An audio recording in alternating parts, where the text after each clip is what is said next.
다 같이 사도신경으로 우리의 신앙을 고백드리겠습니다.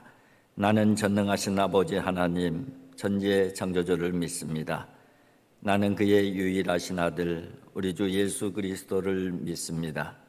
그는 성령으로 잉태되어 동정녀 마리아에게서 나시고 본디오 빌라도에게 고난을 받아 십자가에 못 박혀 죽으시고 장사된 지 사흘 만에 죽은 자 가운데서 다시 살아나셨으며 하늘에 오르시어 전능하신 아버지 하나님 우편에 앉아 계시다가 거기로부터 살아있는 자와 죽은 자를 심판하러 오십니다. 나는 성령을 믿으며 거룩한 공교회와 성도의 교제와 죄를 용서받는 것과 몸의 부활과 영생을 믿습니다. 아멘. 찬송가 264장입니다. 264장입니다.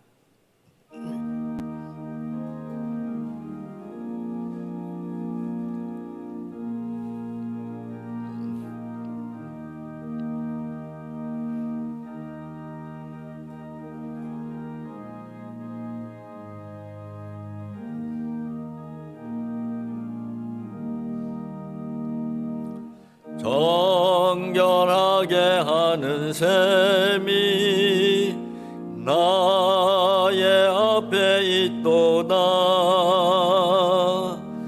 성령께서 권고하심 죄 씻으라 하시네. 찬양하리 찬양하리 죽임당한 어린 양 주께 영광 돌리어라. 우리 죄를 씻어주셨네. 나의 가는 길이 좁고 내 뜻대로 안 돼도 모든 욕심 다 버리고 주만 따라가겠네. 찬양하리 찬양하리 죽임당한 어린 양 주께 영광 돌리어라. 우리 죄를 씻어주셨네.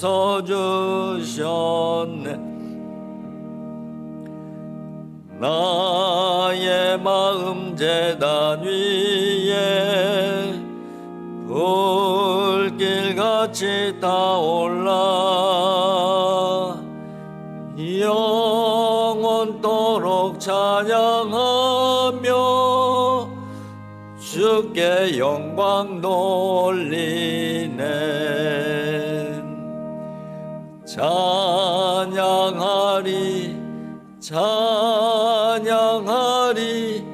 죽임당한 어린 양 주께 영광 올리어라. 우리 죄를 씻어주셨네.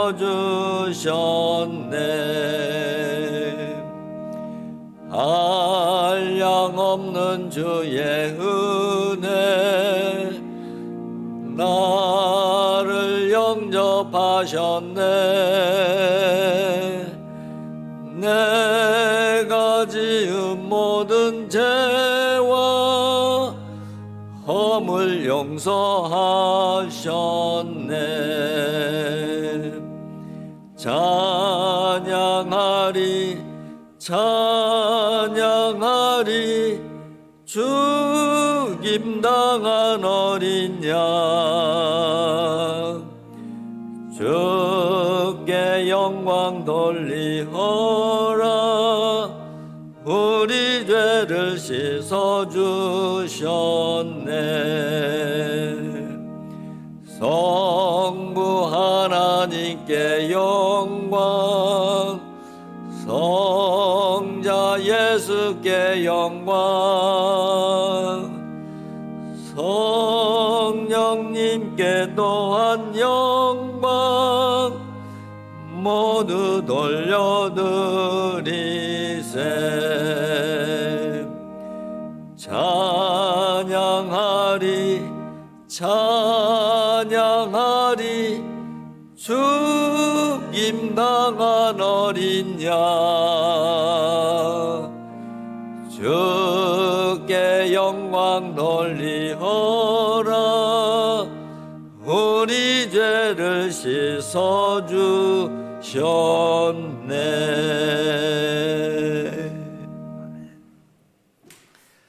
오늘 우리에게 주신 하나님의 말씀은 스바냐서 3장 1절부터 8절의 말씀입니다. 스바냐서 3장 1절부터 8절까지 한 절씩 교독하겠습니다. 패역하고 더러운 곳 포악한 그 성읍이 화 있을진저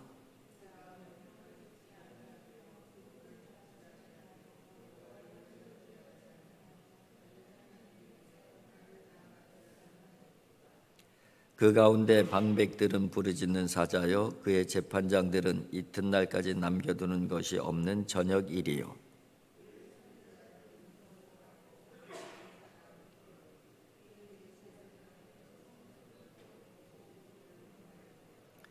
그 가운데에 계시는 여호와는 의로우사 불의를 행하지 아니하시고 아침마다 빠짐없이 자기의 공의를 비추시거늘 불의한 자는 수치를 알지 못하는도다.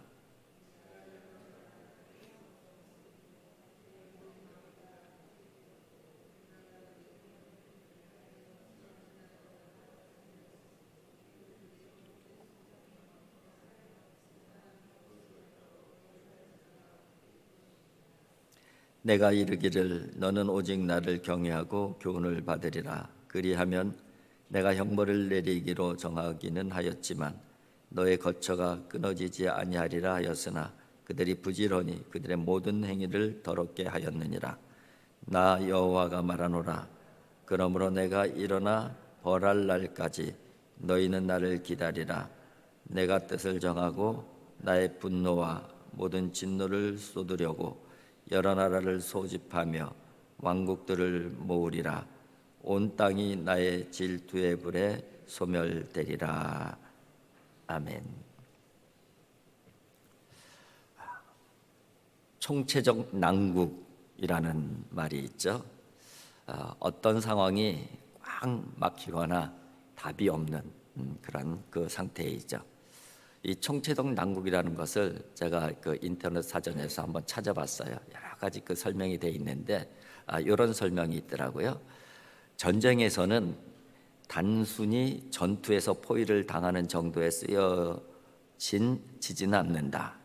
보급로가 차단당하고 후방이 위험하거나 이미 무너졌고 생산 요소까지 날아갔는데 지휘관마저 제정신이 아니라면 그게 딱 총체적 난국이다. 그러니까 모든 상황뿐만 아니라 사람까지 지휘관까지 모든 것에 문제가 생겨갖고선 답이 없는 그런 상태, 그런 상태가 총체적 난국인 것이죠. 지금 스바냐 시대의 이스라엘이 바로 그런 상황이었습니다. 정말 총체적 난국이었어요. 그래서 하나님께서 심판하시겠다 하는 것이 이제 오늘 본문의 내용입니다. 오늘 그 1절을 보면 이렇게 시작을 합니다. 패역하고 더러운 곳 포악한 그 성읍이 화 있을진저. 예루살렘 성을 두고 말씀을 하시는 거예요. 사실은 패역하고 더러운 곳 포악한 성읍, 이것은 이방 성읍에 대한 표현들이에요, 주로. 근데 지금 하나님께서 스바냐 선지자를 통해서 하나님의 도성 예루살렘을 향해서 패역하다, 더럽다, 이 포악하다, 그렇게 표현을 하고 있습니다. 패역하다는 말은 하나님의 뜻에 반역하여 순종하기를 거부하는 그런 그 패역한 백성들을 말씀하고 있는 것이죠.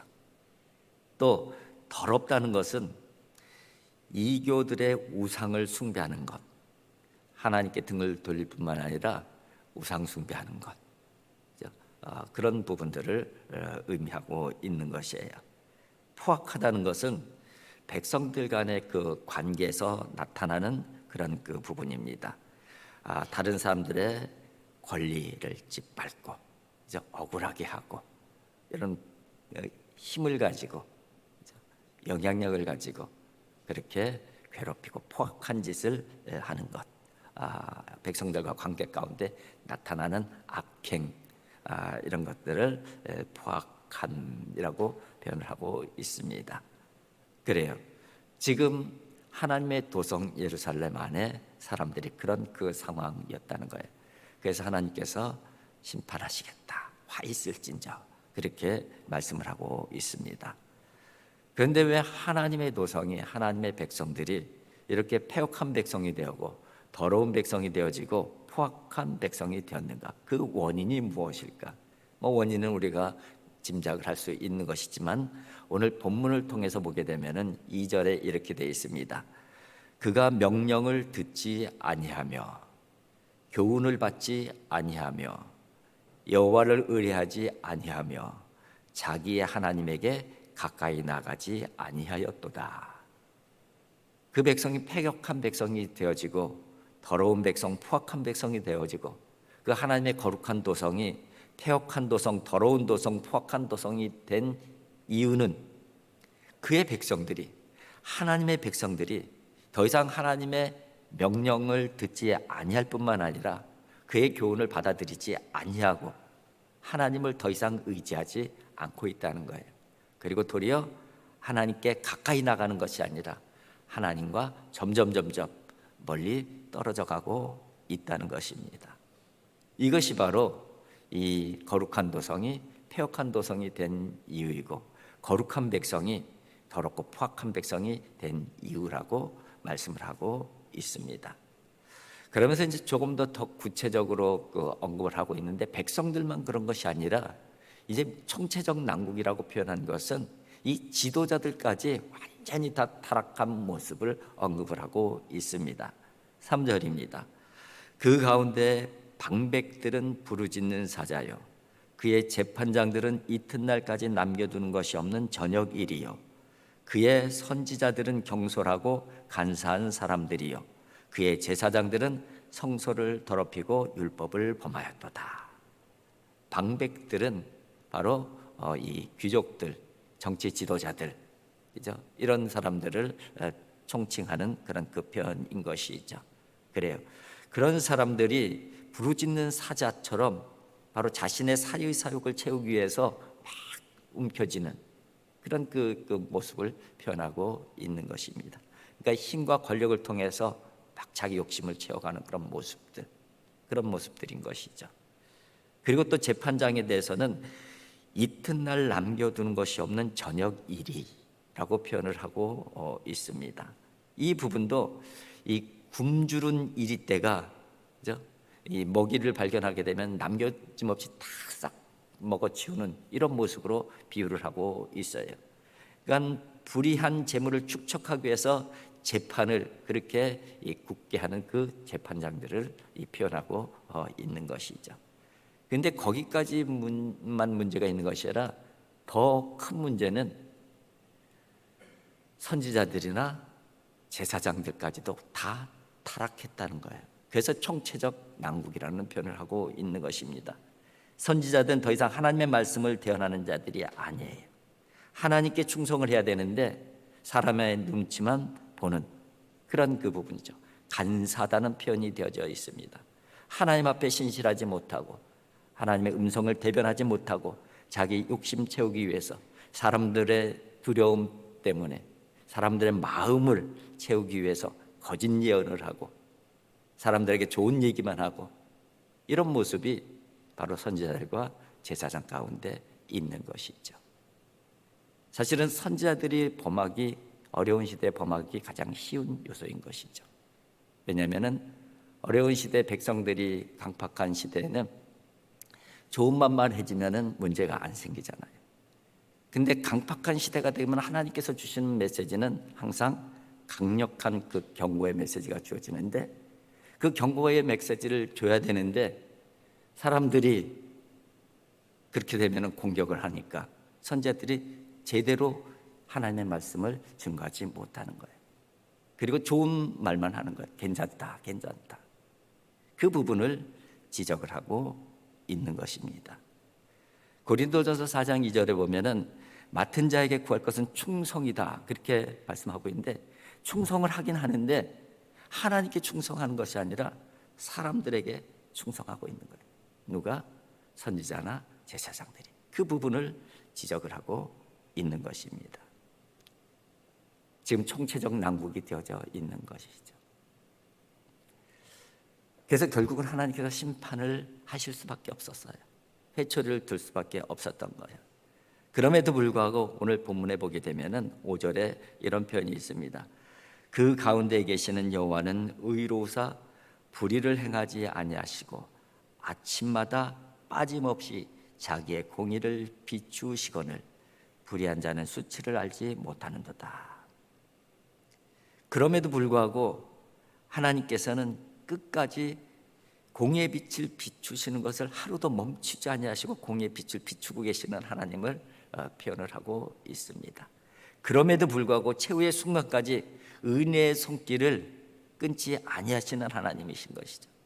하지만 불의한 백성들은 수치를 깨닫지 못하고 있다, 그렇게 말씀을 하고 있습니다. 그럼에도 불구하고 하나님께서는 오늘은 나를 바라보겠지, 오늘은 내 말을 듣겠지, 오늘은 깨닫겠지. 어저께 실망하셨지만 또 오늘 그런 기대를 가지고 하나님께서는 공의의 빛을 비춰주시는 것이죠. 하나님의 은혜의 빛을 비춰주시는 것이죠. 하나님의 말씀을 주시는 것이죠. 그런데 그 백성들은 여전히 불의한 백성으로 수치를 모르고 있다고, 그렇게 한탄하시는 하나님의 마음이 오늘 본문 가운데 담겨져 있습니다. 근데 우리가 봐야 될 것은 그럼에도 불구하고 하나님께서는 끝까지 공의의 빛을 매일매일 비춰주고 계시다는 거예요. 그럼에도 불구하고 하나님께서는 매일매일 은혜의 빛을 비춰주고 계시다는 거예요. 말씀을 통해서 비춰주실 수도 있고 또 사랑과 사건을 통해서도 하나님께서는 은혜의 빛을 우리들에게 비춰주시는 것이죠. 깨닫는 자가 있고 깨닫지 못하는 자가 있는데, 당시의 이스라엘 백성들은, 대부분의 백성들은 깨닫지 못하고 있었던 것이죠. 그래서 결국 하나님께서는 심판의 회초리를 들 수밖에 없었어요. 오늘 본문 말씀 8절입니다. 나 여호와가 말하노라. 그러므로 내가 일어나 벌할 날까지 너희는 나를 기다리라. 내가 뜻을 정하고 나의 분노와 모든 진노를 쏟으려고 여러 나라를 소집하여 왕국들을 모으리라. 온 땅이 나의 질투의 불에 소멸되리라. 여러 나라를 소집하겠다, 심판하시기 위해서. 그렇게 선언을 하시는 하나님의 그 음성이 오늘 본문 가운데 담겨져 있습니다. 심판의 회초리를 하나님께서 드시겠다는 것이죠. 그런데 하나님께서 심판의 회초리를 들이시는 이유는 딱 한 가지예요. 깨닫게 하시기 위한 것이죠. 어떻게 보면 최후의 조치라고 할 수가 있어요. 하다 설득하다 안 되니까 회초리를 들어서라도 돌아오게 하게 하시겠다. 그게 바로 하나님의 심판의 내용인 것이죠. 그러니까 하나님의 회초리는 이 재앙 멸망 자체의 목적이 있는 것이 아니에요. 최후의 수단, 돌아오라 그렇게 외쳐도 돌아오지 않으니까 이제 이 방법밖에 없다. 너희들을 돌아오게 할 방법은, 너희들을 구원할 방법은 이 방법밖에 없다. 그게 바로 하나님의 심판의 회초리인 것입니다. 여러분, 이 아버지 어머니가 자식들에게 회초리를 대잖아요. 회초리를 드는, 그래서 종아리가 피가 나도록 그 때리는 아버지 어머니의 마음은 어떤 마음입니까? 그 자식이 잘 되기를 바라는 마음이에요. 그죠? 그래서 최후로 회초리를 들어서라도 바른 길을 가기를 바라는 마음이 어머니, 아버지의 마음인 것이죠. 지금 하나님의 마음이 그런 마음인 거예요. 회초리를 들어서라도 내 백성이 돌아오기를 바라시는 것이에요. 회초리를 드서려서도 바로 나에게 가까이 좀 왔으면 좋겠다. 이것이 바로 하나님의 마음인 것입니다. 회초리를 드는 부모님께서 얼마나 회초리를 때리면서 마음이 아프겠어요. 하나님의 마음도 똑같은 마음인 것이죠. 하나님의 백성인 이스라엘에게 심판 회초리를 드시면서 사실은 하나님의 마음은 얼마나 마음이 찢어지고 아프시겠어요. 그 마음을 읽을 줄 알아야 되는 것이죠. 그렇습니다. 우리가 꼭 오늘 본문을 통해서 기억해야 될 것은, 가장 좋은 것은 하나님의 마음을 아프지 않게 하는 거예요. 그죠? 회초리를 안 맞는 게 정말 최고의 효자, 효녀라고 할 수가 있는 것이죠. 회초리를 맞고서 돌아오는 것도 좋지만은 회초리를 맞기 전에, 그죠?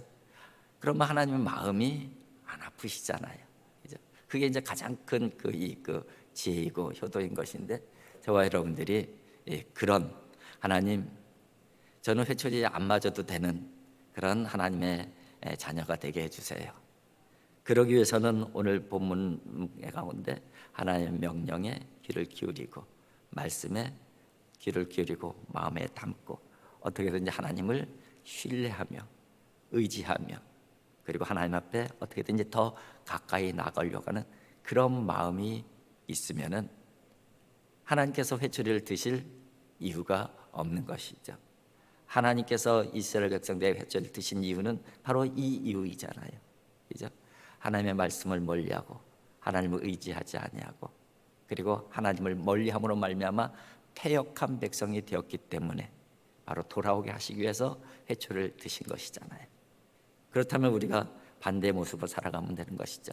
하나님의 말씀을, 하나님의 교훈을 우리들이 잘 받고 듣고 하나님을 향한 신뢰와 믿음으로 살아가고, 어떻게 해서든지 하나님께 가까이 나아가려고 하는 그런 우리의 영적 몸부림이 있다고 하면은 하나님께서 우리들을 보면서 흡족해 주시겠죠. 우리들의 부족한 부분들이 있어도, 그래, 네가 얼마나 애쓰는지 내가 안다. 하나님은 마음이 기쁘실 거예요. 이스라엘 백성처럼 하나님의 마음을 아프게 하는 사람들이 아니라, 어쨌든 하나님 앞에 더 가까이 나감으로 말미암아 하나님께 기쁨을 올려드리는 하나님의 사람들, 하나님의 자녀들이 되어줄 수 있기를 주님의 이름으로 축복을 드립니다. 기도하겠습니다. 사랑의 아버지 하나님, 감사합니다. 아버지 하나님, 하나님께서 마음이 심히 아프시지만 어쩔 수 없이 회초리를 드시는 하나님의 모습을 저희에게 보여주셨습니다. 아버지 하나님, 회초리를 드신 하나님의 마음이 얼마나 아픈 마음인지 저희들이 다 이해할 수는 없지만, 그래도 부모의 심정으로서 일정 부분 이해되는 부분들이 있습니다. 아버지 하나님, 저희들이 하나님의 마음을 아프게 하는 자들이 되어지지 않게 하여 주시옵소서. 아버지 하나님, 하나님의 말씀에 귀를 늘 기울이게 하여 주시옵시고, 하나님의 말씀에 사모함이 있게 하여 주시옵시고, 하나님을 신뢰하게 하여 주시옵소서. 어떻게 해서든지 하나님께 가까이 나가려고 하는 그런 영적 몸부림이 저희들 가운데 있게 하여 주시옵소서. 오늘도 그 믿음으로 살아가게 해 주시어서 하나님의 마음을 아프게 하는 사람들이 아니라 정말 하나님의 마음을 시원하게 하는 하나님의 자녀로 오늘도 살아낼 수 있도록 성령이여 도와주시옵소서. 예수님의 거룩하신 이름으로 기도하옵나이다. 아멘. 하늘에 계신 우리 아버지, 아버지의 이름을 거룩하게 하시며 아버지의 나라가 오게 하시며 아버지의 뜻이 하늘에서와 같이 땅에서도 이루어지게 하소서. 오늘 우리에게 일용할 양식을 주시고 우리가 우리에게 잘못한 사람을 용서하여 준 것 같이 우리 죄를 용서해 주시고 우리를 시험에 빠지지 않게 하시고 악에서 구하소서. 나라와 권능과 영광이 영원히 아버지의 것입니다. 아멘.